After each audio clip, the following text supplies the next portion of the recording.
২৬ August বিকালে উত্তরার বাসা থেকে হাসানুল হক ইনুকে গ্রেফতার করে ডিবির একটি টিম।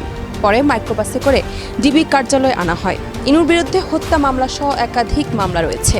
এসব অভিযোগে তার সংশ্লিষ্টতার বিষয়ে ব্যাপক জিজ্ঞাসাবাদ করা হচ্ছে ডিবি কার্যালয়ে। ডিএমপির মিডিয়া অ্যান্ড পাবলিক রিলেশনস বিভাগের পক্ষ থেকে জানানো হয়, হাসানুল হক ইনুকে নিউ মার্কেট থানার একটি মামলায় গ্রেপ্তার করা হয়। গেল ২১ আগস্ট ডিএমপির নিউ মার্কেট থানায় তার বিরুদ্ধে একটি হত্যা মামলা করা হয়।